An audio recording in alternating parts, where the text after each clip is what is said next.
Ngayong araw nga ay may for service kami na Zontes 400M. Ito yung unit ni Sir Roderick na nabili niya sa Dream Bike PH. Kitang kita nyo naman bagong bago yung unit ni Sir. Ang kintab at ang ganda pa ng kulay.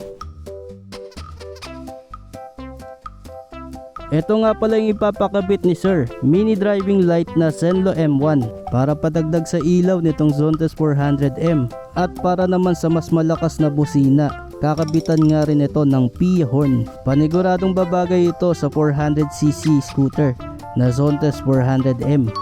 At unti-unti nang binabaklas sa mga fairings ng unit ni Sir. Nga pala, paalala ko lang para sa merong mga units na Zontes, Bristol, QJ Motor, hanggat under pa yan ng 2 years warranty, ay kailangan sa mga authorized mechanic lang ng Bristol nyo ipapagawa yung unit.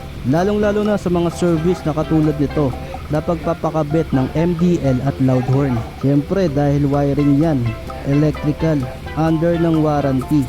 Pero once na pinagalaw nyo sa unauthorized na mechanic, ay automatic na mababoid ang warranty. Kaya doon lang tayo sa mga legit guys. Kagaya na lang ng mekaniko namin dito na si Kuya Jean, na certified authorized mechanic ng Bristol. At sa kakadaldal ko nga dito, hindi ko na namalayan na natapos na pala nila ang pagkapit ng MDL at loud horn. At tinitesting na nga. Ayan, ang angas na lalo ng motor ni Sir Roderick. Inabot na nga kami ng gabi at ito nga ititesting na sa labas yung unit ni Sir. Ayan, ang angas na lalo ng unit ni Sir.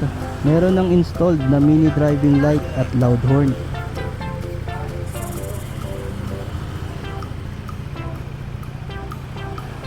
Kaya once again, thank you so much kay Sir Roderick at sa kanyang wife sa pagdalaw pa sa amin dito sa Bikers Pad para magpa-service ng unit. Salamat sa pagtitiwala sa aming shop na magpa-service. Kaya sa mga interested na magpa-service ng kanilang units na Bristol, QJ Motor, Zontes, pwede kayo dito magpa-service dito sa Bikers Pad.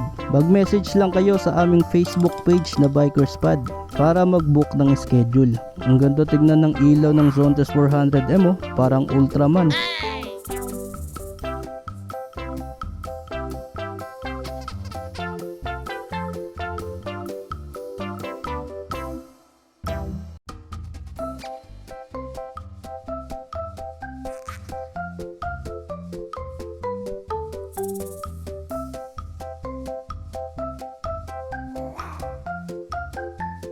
Ingat sa pag-uwi, ma'am and sir. At sa inyo naman, kung nagustuhan nyo itong video na to ay paki-like and follow ang aking page. Ayun lang guys, maraming salamat sa inyong panonood at kita-kits ulit tayo sa mga susunod ko pa na videos.